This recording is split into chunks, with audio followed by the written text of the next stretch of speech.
Hey guys, welcome back to another episode of The Sweet House. I am sitting down with my friend Hunter. She's actually one of my first friends in Nashville. She is native to Nashville, which is rare. Hello, unicorn. We launched the hats that say Nashville Unicorn now on Premonition. Oh, well, look, go ahead and get your hat on Premonition.com. It's Premonition.com. Yes, Okay. PremonitionGoods.com. PremonitionGoods.com. Go get your native, what did you say? Nashville Unicorn. Nashville Unicorn. Yeah. I'm mixing you up with Amber from Native in Nashville. Oh, yeah. So Amber has Native in Nashville and you have Nashville Unicorn. Yeah, when Cameron and I want to introduce ourselves, everyone would say, oh, you're a unicorn, you're a unicorn. Mm-hmm. So we just made it really is a rarity. So, and then I'm from Jackson, Tennessee, but nobody knows where Jackson is. So I describe Jackson as the only city between Memphis and Nashville. That's a good way. I used to drive through Jackson to get to Oxford. Exactly. Yeah. And it's so close to Memphis. It's like Murfreesboro to Nashville. Yeah. So I'm like, Memphis. And then I lived in Memphis for 10 years. So yeah. I'm trying to think how we met. How did we meet? I feel like we fell in love on the internet. I think you're right. Yeah, I feel like then maybe some events. Yeah, I feel like we fell in love on the internet first. And then when we finally met each other in person, I just remember like hugging you like I had known you for 6 million years. It was love at first sight. Also, yeah, it was. Not on the internet. So can we talk about internet relationships though? Like, I mean, it's way past meeting your spouse on the internet. It's also meeting your friends on the internet too. Yeah. And then like now we're moms and we're both raising our kids together. And my daughter Rain is like gonna marry Remy.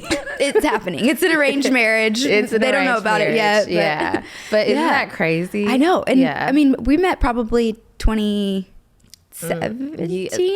Yeah, I feel like it was like 2017. It's been a while. And everything in the influencer world has changed so much. I was at an event last night and just thinking about, remember when we first started, there would just be like a different event or like opening every night and there was only like 10 of us. Yeah. Now there's like literally like 30 plus. Yeah. I mean, I didn't know half the girls there, which is cool because there's so many new creators to meet, but it has just changed so much. And the types of creators have changed too, which is why I have Hunter on the show. Today's episode is really going to be about how you build your brand, because your brand is not just like a one niche business. It's like you're multifaceted. And I love that about you. I feel like that was an interesting aspect to share with the audience for sure, because now you can be an influencer who's doing all these things, not necessarily just an influencer of one niche. And I feel like when we became influencers years ago, everyone was like, pick your niche. You're either like gonna be, I don't know, a plant lady, or you're gonna be all about outfits, or you're only gonna be a mom blogger. But now you're doing it all. So I wanted to have Hunter here so that she could tell you all of this, but I had a premonition that she would be where she is today. So I'm really proud of you. I give everyone their flowers when they come here. And I only ask very special people to come sit in this chair and tell their stories. I mean, amongst Mary and Megan, like those are two women that I really look up to in the business and in the Nashville world of influencers. So they were great to bring on and tell their stories too. So you guys go check out their episodes. Yes. But I want to take it all the way back to before you were an influencer, because you went to Ole Miss then you graduated from Ole Miss with what degree? Public relations and what was my degree? Journalism with an emphasis in public relations, which is like kind of funny now because I'm in a roundabout way still doing journalism. Yeah. So that's funny to me too, because when I tell people, I forget what I went to school with too, because honestly, your degree says BA of some arts or something, but you go to school for, like I went to school for broadcast journalism. Yeah, I wanted to do PR, but the only route to PR was through journalism, which I loved. Like I love writing and I still love writing. I don't do it as much as I hoped, but I went to school. Well, you're busy. I know. Who has time to write? I know. Anna Grace does. She journals all the time and it inspires me. I'm like, I need to get back to that. Yeah. I mean, it's definitely something that you should do. I mean, when I look back on old journal entries, it's funny. Alex's parents were moving out of their house and his dad was like, you've got a box of stuff upstairs. And I was like, oh man. I don't know what's in there. And I'm like going through this box and there's an old journal in there. I'm like, I really hope his dad did not read this. He probably did. It's probably not the best stuff in this journal. How old were y'all when you started dating? I was 20 and Alex was 19. Okay. So we've been together for 13 years now. Yeah. So a long time. Yeah. So. Cameron, Cameron and I started dating when I was 15, and we broke up for a few years when I was at Ole Miss, but besides that we've been together. So it's wild. I mean, I turned 30 in December, so to look back, and I've been with him for over half of my life now. Yeah, it is crazy. It's crazy to think about, and it's just weird because now you're also parents, so you've stepped into like all these different stages of life and like the different roles that you're in, which we're going to get to because I want to talk all about how you guys are able to work together and build a family business because it's really cool. So we'll get there. But you went to school at Ole Miss. When I was at University of Memphis, we did used to say Ole Piss. Every time we played Ole Miss and they came to Liberty Bowl in Memphis, the whole stadium would be like, "Oh, piss." I've never heard that one. So the whole student section was yelling "Ole Piss." That is funny. I know, it's so funny. Have you ever been to Oxford? I have not been to Oxford. Oh, it's amazing. Well, actually, I have been to Oxford. I went when they played Auburn. I went, Alex's best friend Darren was playing at Auburn, and I went years ago. And I literally was there for like 30 minutes because it was hot AF. And it's a fun at that football town. Game, and I was okay, I'm good. Yeah, it's a fun college town. I'm glad I went away because I'm born and raised in Nashville, so it made me appreciate being from here and like be really excited to come back too. Yeah, and I know Nashville wasn't what it is now when you like left to go to Oxford, but it is interesting that you chose a small town to go to college, whereas for me, I grew up in a rather small town. Jackson's maybe 100,000 people, and then I went to Memphis. So yeah, I was kind of I look back at my life and there have been so many things that I'm like, what made me do that? Like I visited Ole Miss with my friend, and she just went and toured and asked me that day. Like we went on her not Ole Piss. We went to like her dad like had a private plane, and she was like, "Hey, I'm going to Oxford after school. Do you want to come?" I was like, "I'm not going to go there, but I'll go with you to visit." And then she didn't like it, and I was like, "This is where I'm going to school." It just felt completely right. I didn't know anyone. And did you join a sorority? Yeah, I was a tryout there. Yeah, are you still like active with them? And not really. I mean, I love to go back and visit and like see all their updates, but I loved it. It was awesome. I will say the girls that I know that went to Ole Miss and they like did sorority life and stuff, they're very serious about it. Yeah, I mean, it is a whole nother world, and no one in my family had really been in a sorority or gone to an SEC school, so it was like a whole new world. But yeah, are you a first generation college grad? I guess so. Yeah. Well, I mean, my parents. Yeah. I've never thought about that. Yeah, Alex is first generation. I'm first generation as far as my dad goes. My mom went to college. My mom didn't go to college, and my dad got kicked out of Alabama. so yeah, I guess so. Well, kudos to you. You're like, you went your own lane with that, and I think that's really cool too. But so after college, you decided to go work at a PR firm. I remember you telling me that, and you were like, "This is not for me." And it's interesting because I thought, I was good at my job. I liked it-ish. I just remember thinking like, this isn't going to be my lifestyle when I have a family. And I wanted to spend more time with Cameron. We were like about to get married, and he was actually managing my mom's barbershop. And I just always felt like we would have a different lifestyle. And especially like, I don't think I realized at the time, but my parents growing up like had flexible schedules. My mom was a freelance makeup artist, and I just really wanted that for our family. And Cameron's always been a photographer. I feel like a lot of times like the influencer husband comes about because the wife becomes an influencer, and then they adopt photography. But Cameron was way into photography and videography before I started any of this. So he would just take photos and videos, and I started sharing it. Because of my journalism class, I had a website, and when he proposed in Italy, I just put our whole trip there, and then people were like, "When's your next blog post?" or "You should share this." And that was really when it was like true blogging, and I would share on Instagram too. And then probably 6 or 8 months went by, and I told my parent, or I had a meeting, and I was like, I just don't see myself doing this PR thing forever.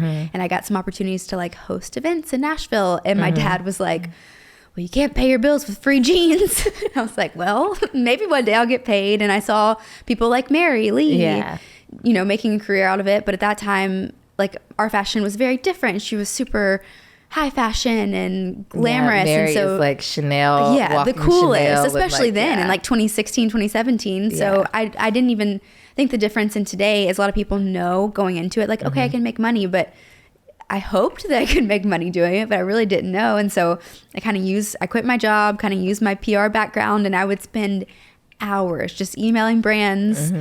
Julie Solomon was super helpful and like kind of at the forefront of the influencer world and telling me how to pitch myself, and took some of her courses. And then I would just sit there and introduce myself all day. And we started working with some travel brands, and the rest was history. So were you afraid to quit your job, or this is where I soul search? This is where I dig into the guest, because I'm curious to know, like, what clicked in you? Were you afraid? Were you afraid to pay your bills? Like, what did that look like? Because so many people are just like at that crossroads where they're trying to figure it out. And you, how old were you then? Like maybe 21, 22? Yeah, maybe 21. Yeah. Yeah. And in some sense, so you guys didn't have kids. You weren't married yet. You just graduated from college. This is your first job. Yeah. And you're like, yeah, this ain't it. And it was a dream job. Like it was an internship that I did the summer before that turned into a job. So it's what I thought I really wanted. It's kind of, when I look back though, I do these things. I've just kind of always been really in tune with my intuition and my gut. And I just knew that like that wasn't my path. So I wasn't really scared. Yeah. Looking back, it was more just like, you are an old soul. Yeah, I am for sure. Do you feel like you've been here before? Yeah. Oh, I have like the weirdest things I used to say when I was little.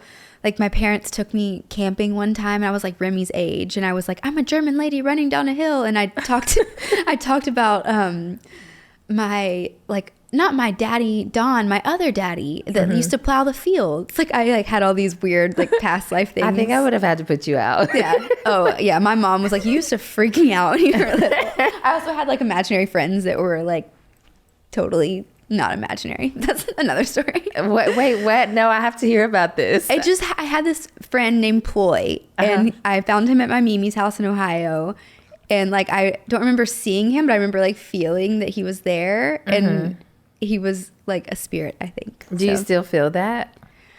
I wouldn't say like as concrete as that felt. Like I knew his name, and he had like braces on his legs, like very specific things. Did anybody else in your family like know of this person, or? No, but when my Mimi moved out, she found out her house was part of the Underground Railroad, and like there was like a big polio outbreak, and like braces on your legs and so I don't know. I was kind of a kind of weird kid. So it was all kind of like coming together. Yeah. Yeah. Well, I do sense that you have an old soul, and I think that's why like the first time we met and we hugged, I just was like, we've known each other in our last life. I've always felt like that. We've just instantly clicked. And like, you're one of the friends that we can go months and months without seeing. And I'm like, oh, I just want to be around them. Yeah. I mean, I literally write questions for every guest, because some people, they just have a hard time, like just calming down and just going with the interview. So I'm like, here's a guideline. But then I told the team before you got here, I was like, I almost didn't give her questions, because I just feel like we just flow anyway. Yes. But yeah, like we literally don't need to talk for months, and even when we do talk, we both understand like we're busy. So I might text you back like 3 weeks later, like, hey girl, sorry I missed this. Yes. Like, with a long voice memo catching up. Yeah. But then I was just like, I don't know, there's something that we have this soul tie that's really interesting. I totally agree. Yeah. And like even with my family, like my family just adores you. They're like, oh, we love them too. They're like family. Yeah. Alex like loves them. I'm like, they are our white family. Pretty sure my whole family wants to adopt Rain. They're obsessed oh my gosh, Rain and Remy are already married, and this is crazy because they're literally like babies. I know. So sweet. But okay, so you're at this PR firm and you decide to just get out and hustle, because that's what it is essentially, and that's the part that I don't think people see is the hustle of it, especially in the beginning. Because like I even talked to Mary about this as an OG influencer. Like, here you are, and there is no blueprint for this job. So you somewhat got a blueprint for doing PR when you're in college and when you're doing this internship. But even now in 2023, brands are still trying to figure out how to create their marketing plans and to create their influencer business and like work with influencers on individual bases, because that's the thing too. Every influencer is different. So the way a brand works with you, they can't necessarily work with me in that way. And I think it's such a unique experience. What they're going to pay you looks different. What they're going to pay me looks different. What kind of campaigns I'm going to be a part of looks different. Like, and it's just always changing. It's always changing. So there's no blueprint. And you hop into this. When I look back at 2016, 2017, the main difference when I was like reaching out to brands is some people didn't even know what an influencer was at that point. So like there were no influencer teams. So that when like now if you reach out, let's say, oh, here, reach out to our press contact. Like, it's not easier in a lot of ways now to grow, but it is easier to get in contact with the brands. Yeah. So I think that was a whole different to a world. certain extent. So working on the marketing side of it, it is interesting, especially because everything is kind of, okay, so influencer marketing and tech marketing are at war with each other right now, because tech marketing is like all based on the app. It's all based on subscription services. And if you're looking at how many subscription services you're paying for Stars, you're paying for Max, you're paying for all of these subscription services to like do everything you need to do for the social media apps. So you're probably paying for the Tesla app and all these different things. So that's the tech side. So they want you to subscribe. So in order to get people to subscribe, you have to make sure that the app is functional, that the UX and the UI design looks good and all that stuff. Yeah. And then you have this whole influencer strategy that should help you market what you're doing, but they're at war with each other. And so people that you have in corporate America don't understand how to merge the two, which is why I have also stayed in corporate America. I'm doing influencer stuff and also still keeping my foot there, because I'm like, well, somebody has to show these people how to merge the business. Because that's so fast, because I don't know anything about that I've world. talked to marketers that are on the tech side, and they're like, what's an influencer? Like, what do we do with that? Like, how do we build this strategy? Like, what sense does that make? Like, people are going to subscribe to our app regardless. We're the Disney app. It's just an interesting dynamic in terms of marketing, because people, you'd be surprised. People who are very smart, who are building these apps, still don't understand what I think is easy. I'm like, wait, influencer marketing is way easier than tech marketing. Yeah. I'm like, I don't know why y'all don't get this. Yeah. But it's just an interesting, like... And the types of partnerships have changed. And when we first started, we were doing a lot of travel, tourism board partnerships, or fashion that were like long term. Everything just changed. It's just all different now. And like, I guess one thing that I feel really proud of that we've stuck to since the very beginning, like obviously was not making much money in the very beginning, but I didn't take things for the money ever. And so that really like is something that I think it's the reason that you talked about having like a multifaceted platform. Like since day one, everything has felt like me, even whether we were planning a wedding, you know, traveling, we went to Asia, all these places, and now having babies, like I've really stuck true to who I am throughout all of that, even though the partnerships have changed and you have. I can definitely say that of you. Like you've definitely stayed true to like who you are at your core. And I know for a fact like you're not sharing something that you don't believe in. Yeah. So. And it's like as trends change on social media, it's hard to figure out what that is like as from a content standpoint, because I still love like beautiful DSLR images. Oh, and I do too. I just like want to share that, and I'm inspired by people who continue to. So and things are always changing and going back, and now people are doing a lot of the point and shoot cameras and instead of iPhone. So it's just I just always try to. I'm aware of the trends, but also try to make sure they feel like me, or like put my own spin on it too. I'm not somebody who wants to follow the trends. I'm somebody who like wants to do my own thing. So I think that's why I've like struggled. You and I talked about TikTok. I'm like, I struggle with it. I'm like, there's so much happening. I feel like I'm in a traffic jam and I'm in the middle of like Times Square, times this traffic jam, and times like, I don't know, in the middle of the ocean. Like there's so much going on. Like honed in my For You page. I would start putting like not interested in a lot of things. And so I finally like TikTok like as a consumer. Yeah. And I feel like it's inspired me more to create. Post. Yeah. And I kind of look at it as Instagram stories. Like when you're a creator who is like grown up in this world of Instagram, TikTok feels like kind of rogue of everything but once I kind of realized it doesn't have to be perfect, it's just more candid in the moment, and kind of was aware of the things that I was enjoying on TikTok. I feel like that's when I'm a little more inspired by it. And it is also interesting because now we have to create for all of the platforms in a different way. So that is a good way of putting it, because TikTok is definitely, it's just in the moment, very organic and just natural flow. And then we still want to curate for Instagram, which I feel like is completely okay. I'm not shifting to not curated content. Yeah. I actually enjoy doing curated content, and brands like curated content. So, I mean, if it doesn't necessarily perform well, they'll promote it. So, but they're not going to promote something that's not like well put together. So I loved y'all's NFL campaign. Thank you. That was really cute. Thank you. We enjoyed that one. Yeah, cool. Abercrombie, because Alex is a huge Steelers fan, and I'll get put out of my house if I don't cheer for the Steelers. And I don't even watch football like that, but whatever. And then we're in Nashville, so we had to cheer for the Titans too. Oh, I love so it. that was fun. But it is an interesting landscape. And then creating for YouTube is a whole nother beast. It's like I know nothing about YouTube. I'm learning so much. Yeah. This whole process has been interesting with the Sweet House, but it's been good because I don't care if I have 2 people watch it or 100 people watch it or 300. Like, I feel like I'm bringing people on this show who are sharing such authentic stories that magnifies for me. And it's something that'll last. Too. Yeah. You can look back on. Yeah, for sure. I'm very proud of it. I mean, it literally just launched in April, and I feel like I look back and I'm like, wow, I did a lot in 2023 and all these cool stories. I didn't realize you just launched in April. Yeah. So we're on season 2 of Cool People and Cool Stories. And and for me, I went to school for broadcast journalism and stepped into marketing because I was like, I am not about to move to small town America and cover Who Shot John. I want to do stories like this. And there was no outlet to do stories like this until you get to like Good Morning America or the Today Show type of setting. And my thing is, like, for years, I think it took me a long time to just have the courage to just do my own thing and be able to have these interviews and do these stories. So it's an interesting journey. So And that's kind of how we felt about Premonition. Like, I remember talking to you about starting this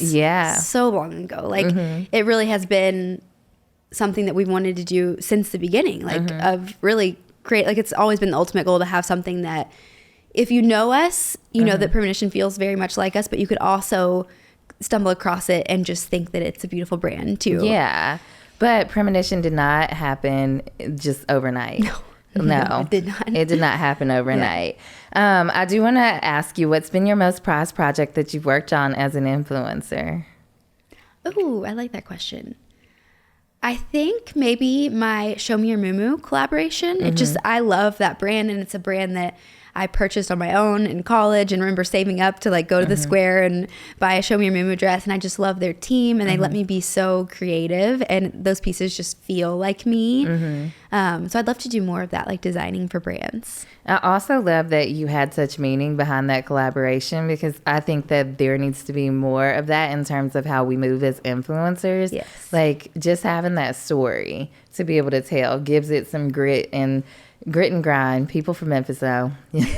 Well, and transparently, like, you know how it is. A lot of brands will reach out to influencers to curate a collection, but they don't have a part in the design always. And so I think the term collaboration almost gets lost in translation. Yes. Yeah. And this was a true, like, I made the mood board. We tweaked the pieces. We made it petite enough for me to fit my height. So that would just felt like the type of collaborations that I want to do moving forward, not me just sticking my name on something. I just want to be really particular about the things that I put my name on. And it absolutely was a beautiful collection. Thank you. You look so beautiful in it. Well, thank you. I just love my jumpsuit. And I will say that is like the best fitting jumpsuit. It really is. It really is. Between Good American and your Show Me Your Moo collection jumpsuits, I'm like, they're perfect, especially for women with curves. Yeah. So you can still shop the Hunter Premo so Show Me sweet. Your Moo collection. And I just love this for you. I want to ask you, what's your typical work schedule look like? Are you disciplined, or are you just somebody who goes with the flow at this point?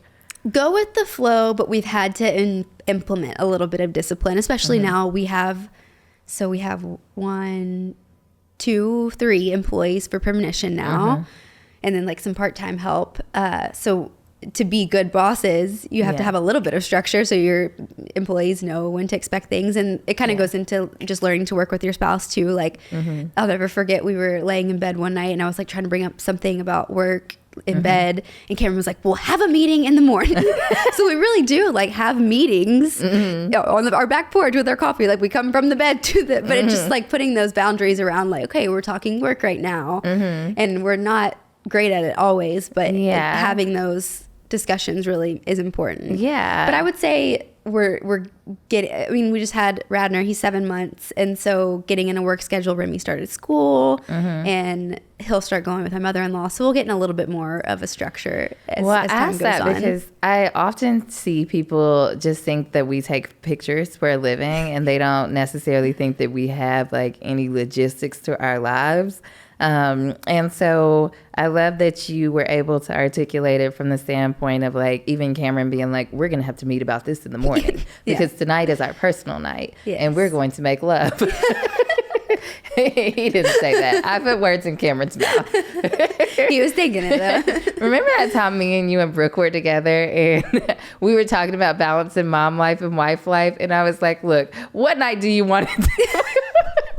Remember that? I was like, which night do you want some? Could you just let me know beforehand? Right. Can you just let me know? Tonight I'm going to this influencer event. Tomorrow I've got work to do. I know. You have to let me know ahead of time. So true. You have to let me know ahead of time when you want me to be a wife. But it really is. Because does Alex work with you some? Yeah, he does. Yeah. And then he also has his own podcast now. Oh, so, I forgot about that. Yeah. So we're busy. It's funny because Alex hated influencer stuff. And sometimes he's still like, I'm not interested. It just depends on what it is. Yeah. But it's funny because back then, he hated like shooting photos. He'd be like, here you go. And it's just interesting to even see him like evolve and just get curious about it. And even like his podcast with his two best friends, Darren and Jalen, and they have 200,000 followers on YouTube. Oh, that's awesome. Their podcast is like taking off. They've got all these celebrities on their podcast. And it's just interesting to watch him like get in the groove. They just went out to Seattle because Darren's coaching for Seattle now, Seattle Seahawks. Oh. So they went out there to record the podcast, and he's like all on the field, like doing his selfie videos and stuff. And I'm like, see, it's not so silly. I'm like, it's not so silly. But I think he also had to watch me do the ins and outs of it for him to understand it. And so I have a fine line with it because for me, I'm like, for instance, I was at my uncle's funeral and my cousin's wife said to me, she goes, so are you working? And I was like, yeah, I'm never not working.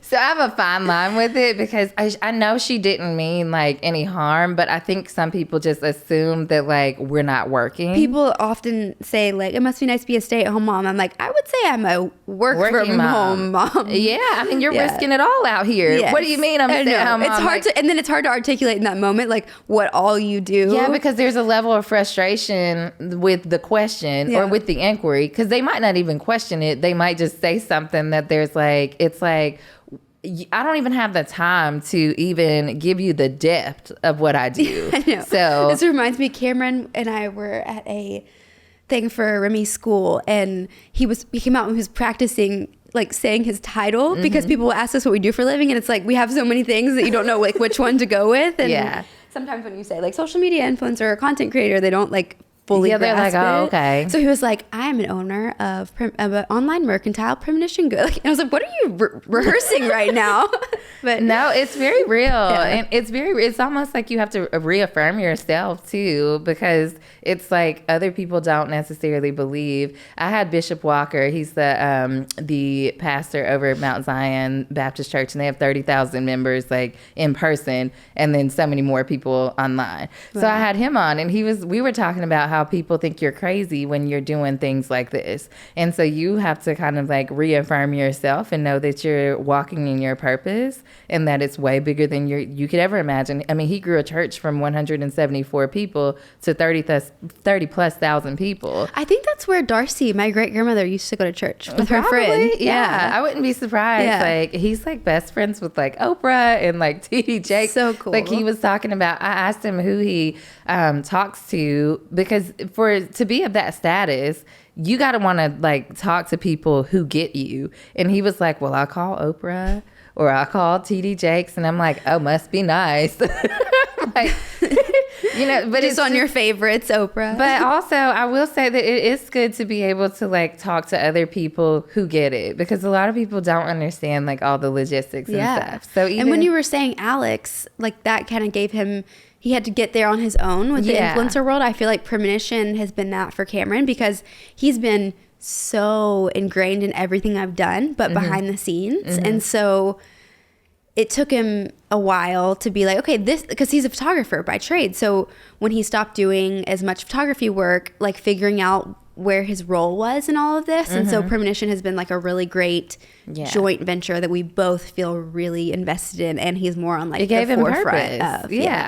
Yeah, and I remember you talking about that too. Is just like, you know, you've been the forefront, you've been the face.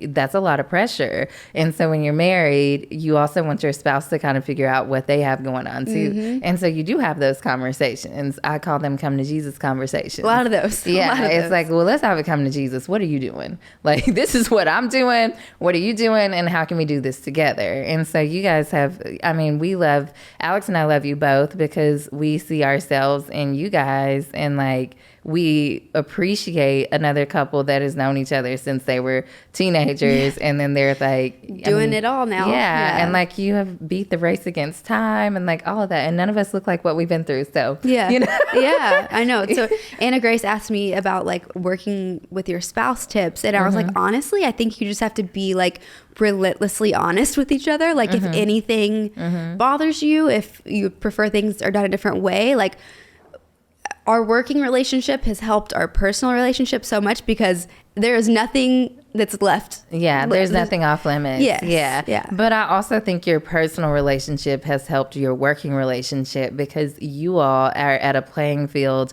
that feels comfortable enough to even have those conversations. Yeah. Because some people can't even have those conversations. Their equilibrium when it comes to their marriage is just not on that level to have the conversation to be able to work together. Because, I mean, that's where it all comes from. You have a solid foundation to be able to like springboard stuff from. Premonition didn't come out of nowhere.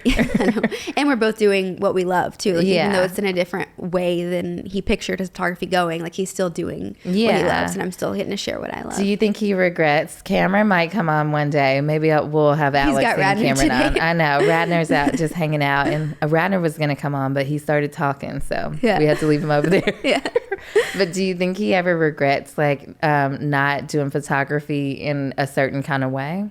I think maybe it crossed his, I mean, I'll ask him. I don't want to speak for him, but from what I can tell, I think maybe it crossed his mind more before Premonition because he was sort of just still figuring out his role. And he still does, like, if a friend needs a shoot, like he's definitely still available to do those things, but it just has less time for it.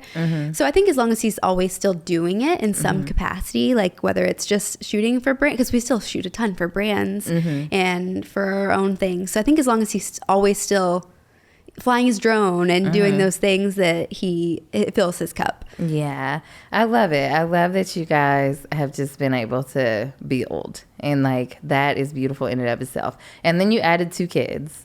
So let's talk about your walk into parenthood. And I want to go from the career perspective, because do you ever feel like you could be doing more if you didn't have 2 kids?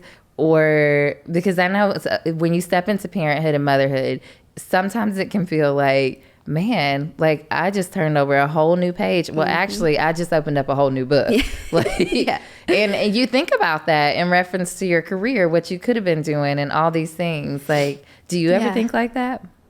I actually think motherhood has made me so much more intentional. So even though in my mind, I can go there like, oh, I could be doing this if I didn't have all these things to do. But I don't think, I think I would still feel as busy as I did before I had kids. Like, I think motherhood has made me realize like how precious our time is and how intentional you have to be with your time. So like the days that Remy's at school, we knock out so much work. But motherhood in general, like, has just opened up a whole entire different part of me. And we had Remy in 2020, which was an interesting year, as we all know.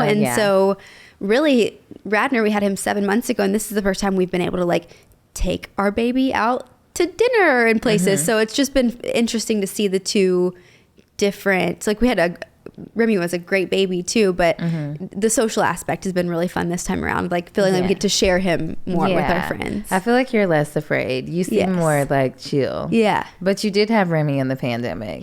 What was weird. Having Remy like? What was that? I mean, especially during the pandemic, and you had an unexpected C-section and then just recovery and all of that. Like, what was, if you could sum it all up, what was that like? Oh man, that's a good question. I mean, Remy was like both of my boys have been like really sweet, great babies. And a lot of that, I think, like our parenting approach is very chill and like laid back. Like we don't sleep with, like Radner will sleep right now out here with the lights on. Like we don't do the blackout curtains and blackout blinds. And I think there's so much, I think the difference in like first time mom Hunter and second time mom Hunter is like, first time mom, I knew the things that felt right, but would always second guess it. Whereas this time I know them and there's no second guessing. Yeah. So I'm just a much more confident mom with Radner, I would say. Yeah. Do you want more kids? Yeah, I want one more. Yeah. Yeah. I thought I would have two and maybe be done, but now I'm like, oh, I for sure want one more. Yeah. How does Cameron feel about this? He wants one more too. Yeah, just one more, and then you're done after 3. I think so. 4 sounds like a lot. I think 3 is my I number. can see you with like 5 kids though. I don't know. I mean, why. I say that. I guess I can't say anything until I know. What if you end up with twins? Oh my gosh, but twins run in my family. Yeah, so that would be great. I can see you with like 5 kids. Really? I feel like yeah. I just feel like your soul is like very motherly. Oh, that's I don't know sweet. why. I just see that. I actually wasn't, and for anyone listening who like, I wasn't a big kid person until I had my boys. That's shocking to hear. Yeah, I mean, I liked other people's kids, but I was never like a babysitter or like I don't know. I just never. I was like, I hope that this comes naturally, and then it did. Yeah. No, I love it. I definitely think that you are very motherly and like you just for some reason are very at peace, and I think you need that when you are a mom because the times can be frustrating. Yes, for sure. And I think in today's world, there's too much information for new moms, and it's so hard to filter through what you actually want, and you are the one who knows your baby best. You're the one who knows yourself best, and there's so much information coming at you from all directions, and I don't think it's normal to know every possible bad scenario. Or I notice people can be very negative about it. Like there's a lot of people, I call them the just wait people, that are like, well, you just wait. And I'm like, oh no, that's your situation, not mine. Calm down. And you were asking me like 1 to 2 how it's been. And I got so many mixed reviews, and I really think it has to do with the age gap. I was talking to Mary Lee about this last night too, because she's had her 3rd. And the age gap, the genders, all the different, there's so many factors, like how your baby's temperament is. Like 1 to 2 has been, it just feels so right for us. Like I was kind of prepared for anything and wasn't sure how Remy would feel adding a sibling, and he just adores Radner. Does he help out? Oh my gosh, all the time. Yeah. Like he thinks he is his baby. Like Does he is so try to protective. Change diapers and stuff? A little bit. He'll like grab me the diapers, and they're like a few months shy of 3 years apart, which I feel like is perfect for us. And yeah, it's been really sweet. Yeah. Well, I'm happy for you both. Well, Remy was your rainbow baby. Yes. And you were very vocal about your experience with having a miscarriage. So what made you want to talk about that so vocally on social media? I think because when I had people in my life who I'd known had a miscarriage, it had been later on in life. Like I never knew anyone that had a miscarriage then, like for their first pregnancy. And then when I learned how common that was, I was like, I have to share this experience. Like it was so unexpected, and you know, we had been married, I guess 1 year, 2 years. I can't do the math right now, but more coffee, please. Yes, I know. I'm eyeing yours over there. I'm like, I need to get one of those after this, but I just didn't. It was just so out of left field for me. And then after I shared, you know, that we had been through this, so many women experience miscarriage for their first pregnancy, and so I was like, I need to share this, and then the same vein need to share the goodness that came later. Like if I hadn't had that miscarriage, Remy would not be here. I got pregnant 4 months later, and like I still think about this to this day of like that baby was meant to be in heaven so that Remy could be here, and like I'll be with that baby in heaven one day. So it's Did that baby have a name? No. Because we never knew if it was a boy or girl. I always felt like it was a girl. And I forgot about this, but right after we had Radner, Remy woke up like really early in the morning. He sleeps between me and Cameron, and was like, where's the baby? Where's the baby? And I was like, he's right there in his bassinet. But he was like fully awake. He was like, not that baby, the girl baby. Oh. And it gave me chills. And like, I like woke Cameron up and I was like, he's talking about another baby. Yeah. And I said something like, what did she look like? And she was like, she was so happy and just like said all the sweetest things. And I was like, I don't know, maybe that was like a little visit. I guess Remy inherited your old soul. maybe. Look, he might start saying he's a German, German lady running down the hill. German lady running down the hill. Plowing the fields. But isn't it cool how kids give like glory and light to dark situations in our lives? It really is amazing. And you said that about Remy and being an old soul.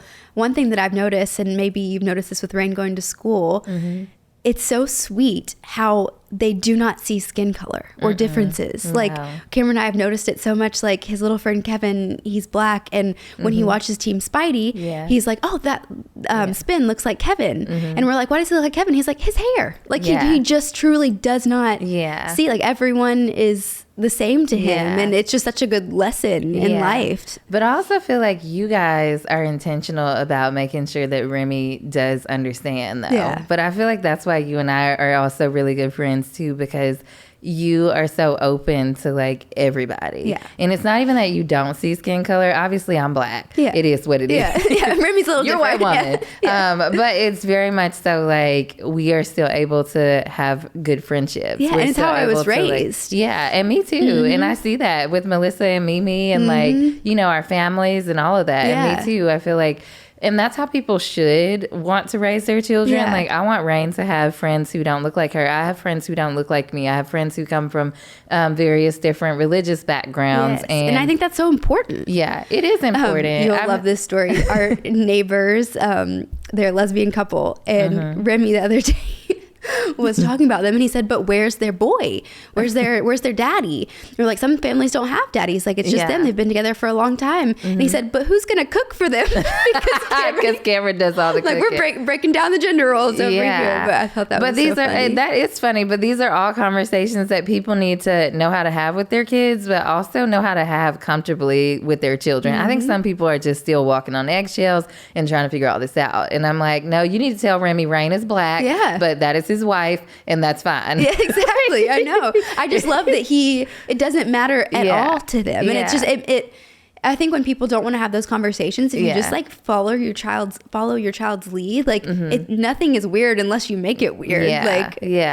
Well, and nothing is off limits to talk about. Society can make it weird, but I think teaching our kids, especially the next generation, like how to be gentle and kind is the way to go with all of it, and to be open to have those conversations. Because my experience as a black woman is different from your experience as a white woman, but being open to having those conversations and just like knowing that these things exist and not ignoring them is so important. It's like, so I appreciate you even like telling him or talking to him about the lesbian couple next door. I'm like, well, we're not going to ignore. No. And I always want him to be accepting and welcoming, and like, I think these conversations, if you have them at a young age, even down to, like I was really involved. My Mimi started People First Ohio. So I was always around individuals with disabilities. And so to me, it never even occurred to me that they shouldn't be like included in things. And so that's another thing that's important to us as parents is like making sure Remy's around people of all abilities. And so he's not being a weirdo on the playground making fun of people. I want him to be the one that asks him to come play. I know. Oh my gosh. I think about Rain going to school and I'm like, please like cover her. I ask baby Jesus to cover her every day. I'm like, Lord, I don't want to have to go to the school and tell anybody about themselves, because I will. I know. I will be the mom in the stands that is like, watch it. And if you don't have those conversations at home, you're basically leaving it up to them to figure it out. Or and like their little brains other can't. kids, and they might have a different perspective that they were taught. And like, I just want to be the ones that instill those values. And as parents too, I feel like Alex and I are very intentional about like what families we want to be around, because what families we want to raise our kids around, and like what relationships we want. I want Rain and Remy to be 25, like talking about his 3rd birthday party or Rain's 2nd birthday party or whatever. Like, I want them to have that historical context. Like, we grew up together. So, and I posted something the other day about, I just feel like our generation and our world is like, you want everyone, a lot of people want all the people in their life to think the same way as them, do the same things. And I just think it's so beautiful to have different walks of life in your life and different perspectives. Like we're going to have totally different perspectives on so many things, and I think that's important. Like I want to hear your perspective even if we don't agree. And just the fact that you can have those conversations and move forward with your friendship, but like potentially learn something from each other, or just agree to disagree without having like what happened the anger behind it. Because I'm like, leave the anger at the door. It's not necessary. Like, I'm pretty sure there's something that I don't like that you don't like. Yeah, I know. And that's totally fine. Or that you like and I don't like, or vice versa. And that's fine. I do want to go back to you and Cameron, because you guys are high school sweethearts, which is also a rarity. And Alex and I are college sweethearts, which is also a rarity. It was so common back in the day. It's not now. Like, people are meeting folks on the internet. I know. We missed that whole internet dating. And what would you do if you had to date on the internet? I wouldn't. Are you sure? I don't think so. I don't know. I've heard some pretty crazy stories. I would struggle like if I had to date on the internet. I just don't know. I feel like I would probably be like, okay, next. I'd rather do speed dating. Yeah. Do people still speed date? Speed date? I don't know. Where, like they meet at the bar. I guess TikTok's kind of like speed dating. Oh, I guess. Not in person. I don't know. Not TikTok. Whatever it's called. What's it called? Tinder? Hinge, Tinder. Right. Where blackpeoplemeet.com, Christian Mingle. Like, which one? There's all these apps now for like literally farmers only. Like if you want to get you a farmer, I think I would sign up for farmers only. Very specific. I would sign up for farmers only. And just go live on a farm. Yeah. Well, it's not even that. I feel like I, at this point, am like a hardworking woman. And if I get a farmer, he's probably a hardworking man. So I'm like, I'm going on farmers only. I don't know if I could picture you just like milking the cows in the morning. But girl, I grew up in the country. Yeah. I grew up next to the cows, so I think I'd be fine. I would be like, look. Sometimes that life sounds nice. You live out there, and then I'll have our condo in the city, and then I'll just come see you like on the weekend. I don't know. Alex is he is my soulmate. And I'm like, if anything ever happens to him, like, I'm just going to go on farmers only. It's not going to be a real relationship. It's just going to be a farm relationship. Yeah, a farm relationship. I'll come out and play with the chickens. But anyways, you and Cameron are high school sweethearts. And then you said you broke up for a little bit, which we don't have to go into all that because that is none of y'all's business. No, I think it's so important. I think it was really important for both of us to, when you're dating someone that you're a high school sweetheart with, like you don't want to have those regrets later on in life. Like, so we broke up for a few years in college, and it was really like I was coming back and forth from Oxford. I just really needed to be present in college, but it just affirmed everything that we already knew. And I would go on dates. An old soul. Yeah, I would say so. Yeah. I feel like y'all are having such serious conversations at such a young age. I'm like, I know. When I think about it, I had a serious boyfriend in high school, and then we went to college together. And then we broke up like maybe after first semester because it's one of those. One of those. But I just think back to it, and I'm like, man, if Rain starts telling me she loves somebody in high school, I'm going to be like, girl, you don't love him. Unless it's Remy. Right, unless it's Remy. Yeah, I mean, 14 and 15. Yeah, but isn't it crazy? Like, what are you going to say to Remy when he comes and tells you he's in love when he's 15? I know. And like, it wasn't all great in high school. Like, we were so immature. And it's just, but I do think once we got back together after that break. How old were y'all when you got back together? Like my junior year of college. So we were together like while I was still at Ole Miss. Yeah. Or my senior year maybe. I don't know. But it affirmed everything that we already knew. Like it was a breakup where I'd come home from college and my Mimi would be like, but he's still coming to Christmas, right? Like like our families always hoping to be back together. So there wasn't like resentment or anything? No. I mean, when he went on a date, he took another girl to formal, and I was like, nope, like we're getting back together. Oh my gosh. But I went on dates and like, you know, had some fun in college, but I always would come back and be like, oh, I'm not going to marry them. Yeah, you always went back home. Yeah, back home to Premonition Goods. Yeah. Well, I met Alex my junior year in college, and I was like, look, I am clearly not getting my MRS degree in college because I had been there 3 years, and I was like, he ain't here, y'all. Like, I'm going to have to get on farmers only.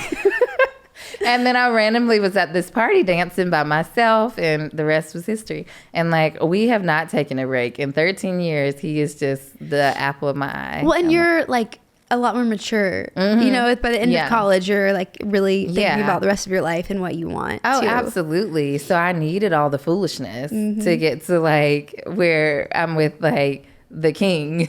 So, I love that. And we still had a lot of growing to do. He was 19 and 20. When I look back at it, I'm like, man, we were like babies talking about marriage and like what our lives are going to look like. And like, we knew that we lived in different places. When I graduated from college, we just said, we're going to just go wherever God wants us to go.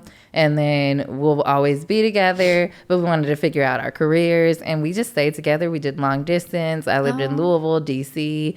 I was in Memphis still when he was living in Clarksville. So we just were like, we'll figure out this whole career path part first and then get together and like live our best lives. How long was that? I would say between 5 and 6 years we were in different places. So yeah. I didn't know that. Yeah. So yeah, it was about 5 or 6 years we were in different places. And then year 7 of our, I met Alex literally and then moved to DC maybe like a year later. So I was like, well, I'm going to DC. I don't know if I'm coming back, but I love you. I love that. And then, I mean, we stayed together through all of that. And then when I came back from DC, I ended up I moved back to Memphis, then went to Louisville. And then we considered him moving to Louisville. Thank God he did not, because I hated Louisville. And then I went back to Memphis. And then when I went back to Memphis, he went to Clarksville. And then I was still in Memphis and I was finishing my MBA. And then after that, that's when I moved to Nashville. And then we were engaged by then. So then he moved to Nashville with me. Oh. And we've been here for 7 years now. I didn't know all that. So yeah. So yeah. But Sweet. When people say long distance is hard, I'm like, it's not. Like, if you're committed, it's not. Yeah, hard. it's not. If you trust the person, like, it's not. Mm-hmm. But I also feel that way about marriage too. But I know people look at me and Alex crazy because when we talk about marriage, we're like, we don't feel that hard. Like, I'm still. No, I totally agree. And same with motherhood. Like, I was with my friends Danae and Mandy last night, and they were saying how we make parenthood feel happy and like something they want to do. And that was like the highest compliment to me. And same with marriage. Like, I am happy and I love it. And it's something you have to work at, but it's not, I wouldn't describe it as hard. Yeah. Yeah. Has challenging moments, but like the good far outweighs the bad. Oh, for sure. Yeah. Like Alex and I were watching Joe Budden's podcast because he's a huge Joe Budden fan, and he had Tyrese the singer on, and Tyrese was talking, he was describing like his marriage as his home. And he said, when I divorced, and he's divorced. So he was like, when I divorced my wife or she left him, he was like, I felt homeless. Mm-hmm. And I'm like, Alex goes, yeah, I feel homeless. I was like, yeah, because you're going to be homeless. I was like, look, so you just stay right here in the sweet house because you're going to be homeless. It's true though. Like, it feels like home. Mm-hmm. And, it very much so feels like home. It's like, this is where you're supposed to be. Mm-hmm. So you guys have been married now for what, 7-8 years? We just had our 6th anniversary. Okay. Yep. Yeah. Because we did. So I feel like did you get married before me? 9/9/17. Okay. Yeah. You were like 6 months after me. Okay. So yeah, we were. With all the boys' birthdays and like anniversaries now, like I have to think about it. I know. When I called the doctor's office to like make appointments or whatever, and they're like, can you give me your birthday? I'm like, 11/21/21. I'm like, oh my bad, that's Rain's birthday. The other day I was filling out a thing for Remy and it said like parent number, and I started putting my mom's. I was like, oh no, that's me. Like, I'm the parent. Oh my gosh. Now that one is funny. I know. I was like, oh my God. Look, it's mom brain. Yeah, it really is. Yeah. But okay. So you guys have built your brand, Premonition Goods. Did you foresee like all of this when you met Cameron? I mean, this is the Sweet House and this is Alex's like brand, but the Premonition Goods is like Premo. It's like, that's kind of like his brand, brand lineage. Mm-hmm. I know. I was just we knew that we wanted to start the hat line, and we're working on manufacturers, but I couldn't think of a name. And like, I love words and I love meaning behind them, and it was really like stressing me out that I had this beautiful idea for a brand and didn't know what it was going to be called. And then I like put my phone away one day and took a bath and didn't have my Kindle, and I was just like alone with my thoughts, and I was like, Premonition Goods, and it just clicked, and then we got the branding done, and it is all just like felt so aligned. I do my best thinking when I'm in the shower or the bathtub, and then for whatever reason when I get out, I don't remember what I was thinking about. I got a shower notepad. So you can just like, it's waterproof. Yeah, it's just on Amazon. It's called like Aqua Love Notes or something. Okay, I'm gonna have to use that. And it just goes in the shower, and then because I would always be like, hey Cameron, will you write this down? Yeah. And so he bought it for me. So Girl, I started taking my phone in the bathtub with me and like putting it on the little wood thing in the bathtub, but I'm just like, this probably isn't safe. So yeah. I mean, it's probably fine, but if I drop the phone, it's over. But yeah, so, well, Premonition Goods, the way you describe it, even in that instance, makes it seem like it was just like you blew a bubble and the bubble just like blew up. But that's not what happened. No. Like, it literally took you a lot of time. And I really want to talk about that because I remember you saying, so we were talking about influencer life and where it can go from here. And I remember you saying to me that like you wanted to do a hat line. You were like, if this doesn't work out, like I'm just going to do my hat line and this, that, and the third. Yeah. And then to actually see you do your hat line, see that manifestation of your idea come to life was beautiful. Thank you. So I just want to talk about the years that it took you. Like, what did that ideation process look like? Were you like drawing it out on a whiteboard? Did Cameron tell you, wait till the morning? Yeah. Like, what did that look like? It was probably like from concept, like maybe 3 years in the making, but then like 2 years we were actively looking for manufacturers and honestly turning down a lot of the wrong ones. I think that if there's like any bit of information that I could share, it's like if you have a vision for something, wait until the manufacturers, the packaging, everything feels right. Like Premonition could have started a year before it did, but I just didn't feel great about it. I knew that I wanted it to be like the hats to be handmade from a factory that like the people were happy with their jobs. So they're handmade in a factory in Portugal. And it just, again, like looking back at my life, I'm like, how did I find this person? Yeah. But like, I had a vision for what I wanted. Yeah. And yeah, so it took 2 years of back and forth with manufacturers, finding the right samples, solidifying the styles, like down to the little, we had a micrometer of like the centimeters, and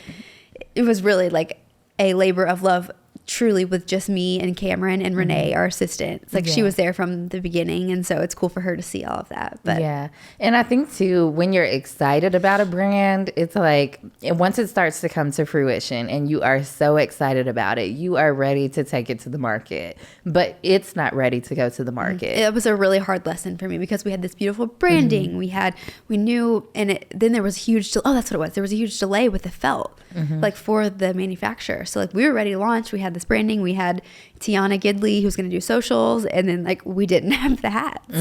And so we launched it the month I had Radner. Yeah. Which is a whole situation because you're then mixing your personal life with a business launch. And it's like, but it has to happen. Yeah, it wasn't going to happen after. Like I was going to be on maternity leave. So we did it. And looking back, like the timing actually was great because we had still plenty of time and our team was able to help us, continue the socials and everything. But I want people to really understand the baseline is that you, first of all, have met this incredible man when you were a baby. A baby. And then you guys built your relationship. You had such a good foundation, like a friendship. And then you started talking about like what you wanted out of this life. Like what kind of lifestyle do you want? And I think that kind of grew into your brand and then Cameron supporting your brand. And then you guys talking about Premonition Goods and then you sourcing and you're looking for all these different things. But it was not like we woke up and we had this grand idea and then someone made it happen for us. Or I think a lot of influencer brands in today's world too, there are plenty. There are people like, do it from the ground up, but you could also still just like put your name on things. And so I wanted it to feel very intentional and us, and we have no investors, like totally self-funded, nothing wrong with investors, but we just wanted something that no one else had control over. Yeah. So we're really proud of it. And it continues, like you're saying, I found him, we got married, we built this. And now it continues of like, okay, well, what's next for Premonition? So, and you come from like a lineage of entrepreneurs. So, I mean, and your mom's very successful. So what has she been involved in, like the full process, or have you ever felt like you had to live up to all the things that she's doing? I know that's 2 questions. Yeah. So like such different worlds that I've never, like, people are always like, oh, you must be so good at makeup and hair. I'm like, that is so not my world. Yeah. But she's been always so supportive of everything, like every step of the way, but she also knows nothing about like the manufacturing world. So we've just really figured it out on our own. Yeah. But I definitely, like, I have more of my dad's personality, yet when I look back at some of these choices I've made that have led to where we are, I see my mom, because she was 19 when she had me. She dropped out of high school to go to beauty school and has just always like known what she wanted. And the older I get, the more I like see that in myself too. Yeah, I see a lot of her in you too. I do want to talk about what's been one of the most pivotal lessons that you've learned even in the past few months since you finally launched Premonition Goods. Because I always say, like, once you go to market, there's this time period of reflection. And so what does that look like? Because I just wonder, are you proud? Are there hiccups? What are the pits and the peaks of where you are now with Premonition Goods? I would say the biggest lessons we've learned are in like hiring people who really fit your working style. Like Tiana Gidley has literally been an angel. She's a sweetheart. And just so, I just love, we have such a great like creative working relationship where she understands our vision. And we've learned that we really like employees who are very self-motivated and like just get us. So that's really important that we like vibe with our employees. And then back to what I was saying about like sticking to what you want. Like there were so many could have beens with Premonition of like a brand wanting us to put our label on hats that were already made, a well-known brand, and just different things throughout that just in my gut I knew weren't it. Yeah. And so well, I think that goes back to branding too, because it's like I'm not willing to sell my name and likeness for, I'm not going to sell my soul for. We didn't own it. Yeah. It was basically just, you know, an offer for a different kind of collaboration, which was tempting because it was an amazing brand and it would have been successful, but for how long? And like with Premonition, I love the hats and I hope we sell them for forever, but I also want this to be something where we continue to evolve. Like we just launched those really beautiful dresses and it's like an Australian designed company. So that's kind of where we are right now. And like we've built this, we're really proud of it. And where does it go from here? And we've had some wholesale opportunities and right now it feels very aligned. And I just don't want it to feel, I don't want it to get too big too fast either. So we're trying to be intentional about like where we go next. Yeah. Where are you going next? That's a good question.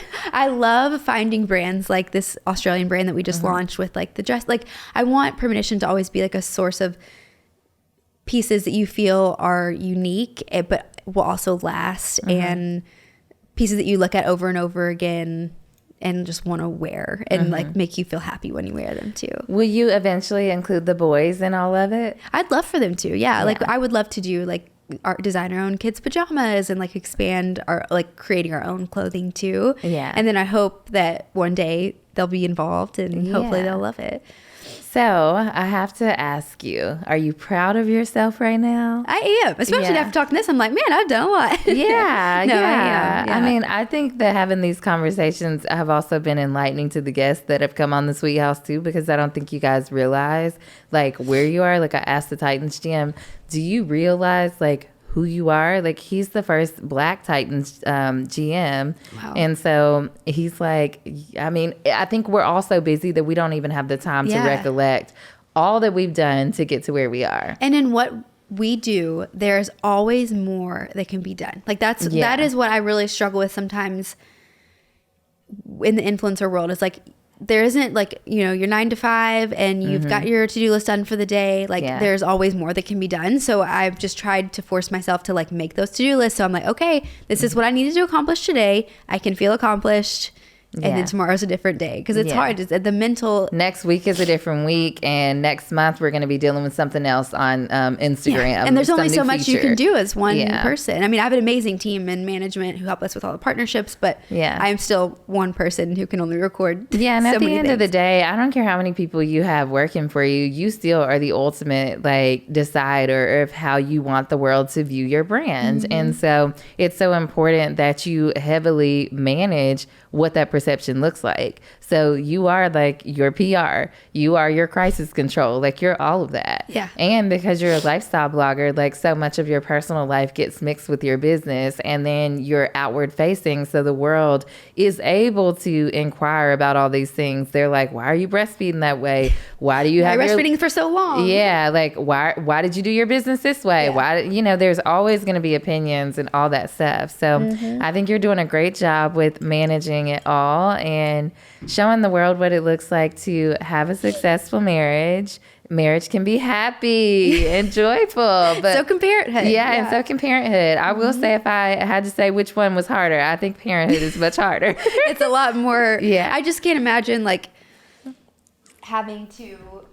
Well, I don't want to say that. Never mind. Let's scratch that.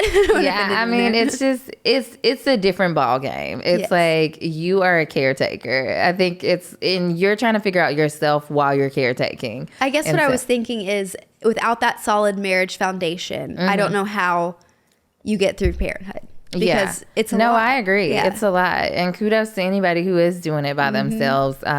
It's a lot. And like, I was reading something that said today's fathers are changing diapers like way more, and they're around. I can't remember. It was like the amount of time. Yeah. It was so sweet. Yeah. I sent it to Cameron. And so because I mean, my dad was a general contractor, and back then it was like he provided and he was around for sure. Like, I loved my daddy, and he was like definitely a pivotal part of my life, but for sure, like, I think the way that Alex is as a father looks different from like how dads 30 years ago parented. So, but I think society has given dads a little bit of to be more active. Yeah. So, because we're like, moms can't do it all. So moms are working now too. Yeah, moms are working now, and like we're doing a lot. So come on, and you help me out here. So yes, that's what I say to Alex. I'm like, can you help me out now? I know we're both very lucky in the husband. We are, and they're both cute. So they're the sweetest. Yeah, he's nice to look at. I was my mom was here a couple weeks ago while Alex was gone to Seattle, and I said, Alex FaceTimed me, and I was like, oh my God, I'm so glad he looks so good. I love that. I was like, I can't wait till he comes home. Oh. But seeing him be a dad is just like really fun too. It makes me like want to just do even more for our family. So yeah. But I have to say, I'm so grateful that you took the time to come on today and talk about Premonition Goods, but also just who you are as an individual, because I think you're such a beautiful person inside and out. Likewise. So, always inspired by you and Alex. Oh, it's interesting how like many parallels we have, and we're just like living similar lives. And we're from Tennessee. It's like Alex is from Memphis, I'm from Jackson, and y'all are from Nashville. And you can just draw a straight line down I-40. And we grew up here and did not know each other our entire lives until we're like grown. And it's like, it's just so cool how God orchestrates like people in your lives all at the right time. Yeah. So thank you. Thank you. Thank you for being a friend, and thank you for coming on the show. I had all these questions that, I didn't even need to ask because we just naturally talk about them. I knew I didn't need them, but I was like, I like to give them to the guests. I told them before, I'm not typically a big podcast girl, but I've been on 4 podcasts this month. And I'm like, and it's all my close friends. So it's just cool to see you guys doing your thing, and it's a whole different world, and so much goes into a podcast that people don't see. That'll be part of my story. So I'm like, I'm gonna be 20 episodes in just a couple of weeks with the Sweet House of all these incredible people sharing their stories. And that's impressive. It's great. So shout out to Cast Collective, because couldn't have done it without them, because I have filmed this show actually 3 times. This is the 3rd set of producers and videographers, and they have been excellent. The other ones, so, but like you, I didn't want to put it out there to the world, and so I found the right team of people, and they have been great. So it's important. This is the Sweet House. Thank you guys for watching this episode with Hunter Premo. Go to PremonitionGoods.com for all of the incredible things that they have on their mercantile shop. Keep up with Hunter on social media, and you can find Hunter with me at the wedding when Rain and Remy get married. We can't wait. Love you. Thank you. I love you.